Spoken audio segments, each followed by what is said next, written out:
A continuación escucharemos al doctor Vicente Payá Amate, jefe de sección, Departamento de Ginecología del Hospital Universitario y Politécnico La Fe de Valencia, coordinador de la unidad de endometriosis de dicho hospital y profesor asociado asistencial de la Universidad de Valencia.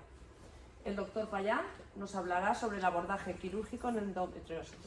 Muchas gracias por la invitación y primero felicitaros a la asociación como asociación porque sois un pilar muy importante en que se esté consiguiendo que el diagnóstico de la enfermedad no se tarde 10 años, sino que se tarde menos.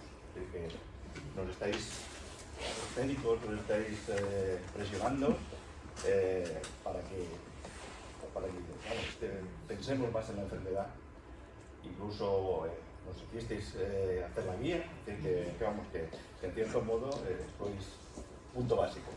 Bueno, yo he elegido el tratamiento quirúrgico, ¿pero por qué? Pues porque me gusta. Es decir, entonces si puedes elegir, pues ya está.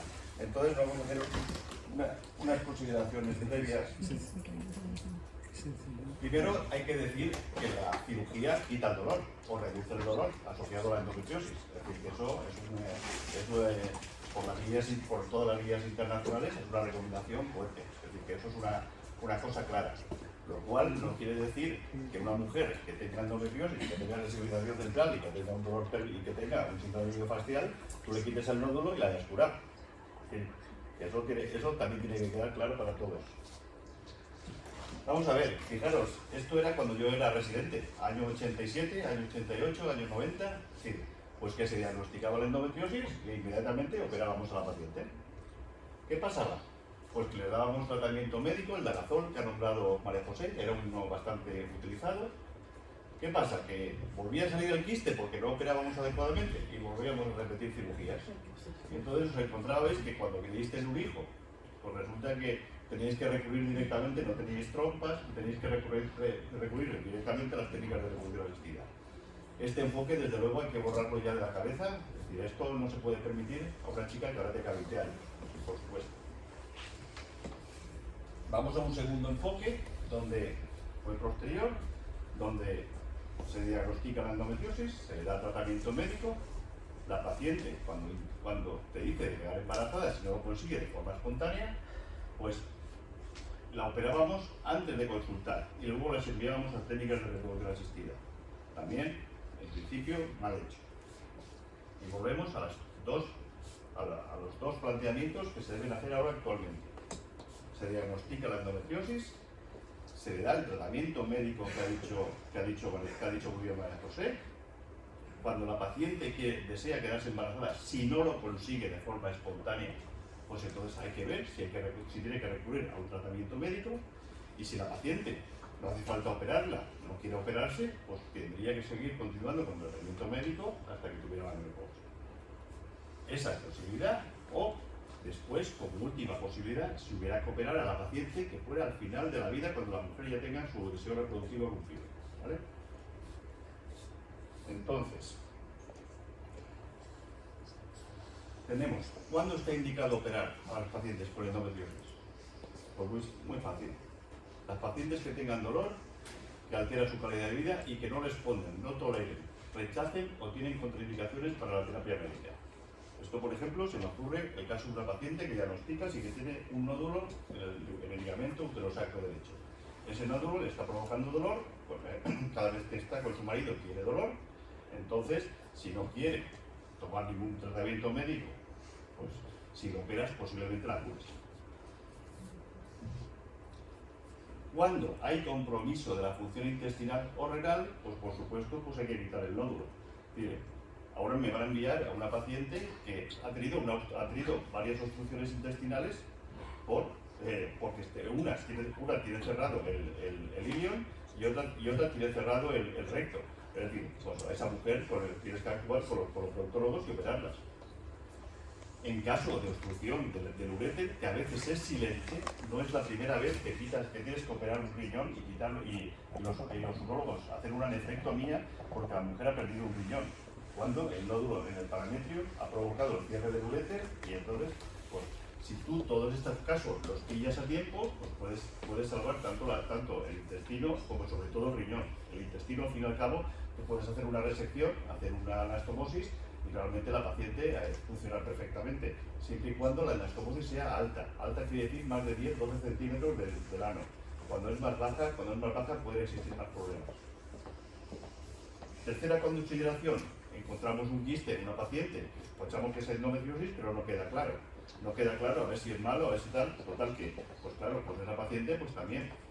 Por el tamaño del quiste endometriósico, pues antes, por ejemplo, las primeras guías de 2005 de la ESRE, que es la Sociedad de Medicina de Reproducción Humana, a partir de 5 centímetros indicaban operar. Ahora actualmente eso no existe un tamaño. Es decir, si existe dolor y existen otras causas, pues sí que es conveniente. Hombre, por supuesto, si te envían una paciente con un quiste endometriósico de 15 centímetros, pues por supuesto que hay que quitarle el quiste o hay que vaciarle el quiste. Y la última consideración es en pacientes estériles que desean gestar espontáneamente. Es decir, si tú eres una paciente que no quieres y que estás en contra de cualquier técnica de reproducción asistida, pues entonces lo único que puedes hacer es intentar llevar la anatomía de las trompas a la forma que más parecida a la normalidad. Si están pegadas al ligamento ancho o pegadas al útero, soltarlas, y entonces para ver si así de esta forma ella puede conseguir quedarse espontáneamente. Todo, por supuesto, actualmente informando y haciendo partícipe a la mujer en la toma de decisiones. Normalmente, si la paciente está de acuerdo contigo, tienes mucho ganado. Si la paciente entiende lo que le pasa y si existe una complicación la va a entender, es decir, que realmente es importante que la paciente sea partícipe contigo de lo que le propones. Por supuesto, cualquier paciente actualmente que vamos a operar, si tiene afectación de ovarios, si tiene endometriosis recidivante, si ya se la ha operado varias veces, o si tiene endometriomas unilaterales mayor de 5 centímetros, se les propone preservación de la fertilidad y vitrificación de ovocitos antes de cualquier cirugía. Siempre y cuando también, por supuesto, la mujer. Esto es en seguridad social. A privado puede ser a cualquier edad, pero en seguridad social tiene que ser mujeres menores de 40 años con el recuento de folículos antrales y de hormona antimoleriana dentro de unos límites razonables. ¿Cuándo debemos evitar la cirugía? Pues la cirugía, es decir, si no hemos hecho un diagnóstico correcto, no estamos claros, pues por lo menos tener un diagnóstico para la indicación. En mujeres posmenopáusicas, pues inicialmente, a menos que exista una obstrucción intestinal posterior, pues en principio también debemos evitar la cirugía. Y en mujeres que tienen muchas cirugías, sobre todo si se ha entrado en el retroperitoneo, es decir, mal. Es decir, que realmente pienso que si, a menos que no sea estrictamente necesario, tampoco deberíamos operar. ¿Cuál es el objetivo del tratamiento quirúrgico? Pues fijaros, el primero, aliviar el dolor y mejorar la calidad de vida. Es decir, eliminando, si es posible, todas las lesiones endometriósicas, en un solo procedimiento. Mejorar la fertilidad, prevención de la progresión o recurrencia de la enfermedad, y esto también es muy importante, evitar complicaciones y minimizar el daño funcional. Fíjense si es importante que se debe dar prioridad a reducción del dolor y la mejora de la calidad de vida en comparación con la reducción óptima de la enfermedad, que puede no ofrecer esos beneficios o causar daño. Lo cual quiere decir, por ejemplo, esta mujer con este agujero en la vejiga y este agujero en la vagina tenía una fístula vésico-vaginal. Es decir, eso fue una complicación de una paciente operada por endometriosis.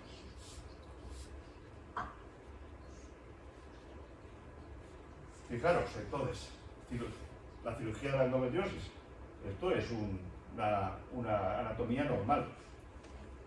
El útero, trompa, ovario, el recto, ligamentos uterosacros, por aquí el uréter derecho, uréter izquierdo, nervio hipogástrico, es decir, esto es la endometriosis. Entonces dices, pues, lo primero, antes de operar, hay que intentar que esto se parezca a esto. Y una vez tengamos esto con todo en su sitio, porque fijaros, es que esto es la endometriosis. Es decir, tú entras a este cuarto, y dices, Dios mío, ¿por dónde empiezo? Pues ahí va. Hay que ordenarlo todo, y una vez que esté todo ordenado, hay que empezar a operar y quitar la enfermedad. ¿Por qué? Pues porque, ¿qué podemos lesionar? Tenemos que ir con mucho cuidado. Hay que ir con mucho cuidado con el recto, hay que ir con mucho cuidado con los uréteres, hay que ir con menos cuidado, pero también con cuidado con la vejiga. Pero hay una cosa que no nos damos cuenta, pero que son los nervios pélvicos. ¿Y qué puede pasar con los nervios pélvicos? Pues fijaros, este trabajo es de 2011, es decir, que estamos aquí, que estamos en este siglo. Y entonces se hizo un estudio comparativo de 61 pacientes con endometriosis, a las que se le hizo una resección del recto sigma por endometriosis. A 61 pacientes se le hizo preservación nerviosa, que ahora os explicaré fácilmente qué es. Y a 65 pacientes con la técnica clásica. Es decir, la técnica clásica ibas a saco. Los nervios importaban. Entonces, ¿qué pasaba? Pues fijaros que a 55 de las 65 pacientes que se le hizo la técnica clásica, es decir, el 86%, la paciente presentó alteraciones neurológicas pélvicas, vesicales, rectales y la esfera sexual, frente a una sola paciente del grupo que se le hizo preservación. Y fijaros lo que pasó todavía a los 2 años. A los 2 años, 10 de las 65 pacientes, es decir, que todavía el 15% presentó retención urinaria severa y o incontinencia transcurridos 2 años de la intervención. Es decir, que dicen, sí, la he operado de puta madre, bueno, y luego te viene la señora que no puede orinar. Es decir, que hay que ir con... que cada vez que la gente... Ni tienes que ser tú demasiado operador, ni tienes que dejar que la paciente, la que te viene que enseguida, opéreme, que está la que opéreme, la que nunca se operaría y la que espera a ver. Es decir, entonces hay que ser un poco complicado. Es decir, fijaros, y esto es lo que rápidamente lo que se tiene. Hay dos grupos de nervios que tenemos que respetar: los nervios hipogástricos y los nervios esplánicos o pélvicos. Los nervios hipogástricos que bajan, ahora lo veremos en una foto, que bajan de arriba del promontorio y que se encargan de la relajación del músculo de la vejiga y del cierre del esfínter de la uretra. Y eso permite que se vaya llenando la vejiga, la continencia. Si lesionamos esos nervios, la paciente se va a orinar encima. Y el segundo, los nervios esplánicos pélvicos, que se encargan de la micción, de la contracción del detrusor y del músculo de la vejiga y del músculo del recto, y de que se relaje el esfínter de la uretra. Si nosotros lesionamos estos nervios, habrá que sondar a la paciente para que pueda orinar. Y la verdad que no demos gusto oírlas cuando les pasa eso. Entonces, sí, hay que operar, sí, pero hay que tener una indicación clara, sí, y hay que ir con cuidado también. Fijaros, esto es una operación importante donde se hace una resección del intestino. Este es el recto, esto es el promontorio, es decir, esto es la columna vertebral, el sacro, y entonces aquí esto es el plexo hipogástrico superior, de donde nace el nervio hipogástrico izquierdo, que se ve pelado, y nervio hipogástrico derecho. Tienes que verlos perfectamente cuando actúas aquí a nivel del intestino. Y esto es la visión lateral, uréter izquierdo, nervio hipogástrico, y estos son los nervios pélvicos, que se juntan con el nervio hipogástrico aquí abajo, formando el plexo hipogástrico inferior. Entonces, tanto la lesión de estos nervios como la lesión del nervio hipogástrico puede provocar consecuencias tardías, iniciales y tardías importantes. Es decir, que hay que ir con mucho cuidado. Así que, ¿dónde operar? Pues yo de verdad, todas las vías, empezando por la nuestra, la que lo dijimos, la nacional, la europea. Hay que operar en centros donde se disponga experiencia necesaria para ofrecer todos los tratamientos en un contexto multidisciplinar.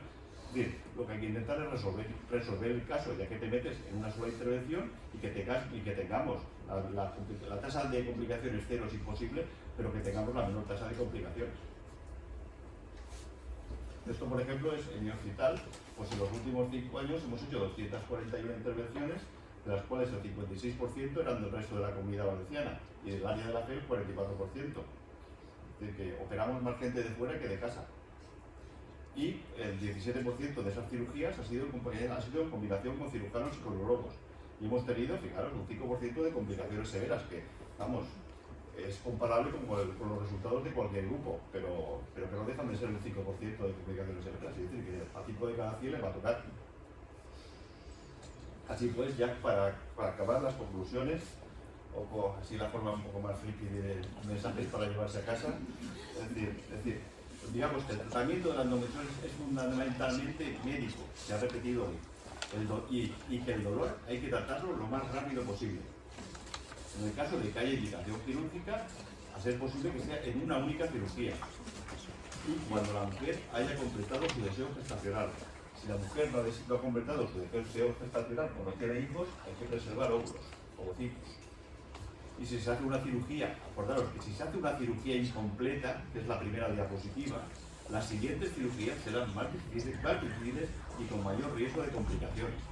Es decir, que era la Teresa diagnosticaba, te operaba, y es que... Y por último, la paciente con endometriosis profunda e infiltrante debe ser remitida a centros que dispongan de la experiencia necesaria para ofrecer todos los tratamientos en un contexto de disciplina. Pues ahora yo, digamos, yo creo que lo he hecho rápido, fácil y muchas gracias.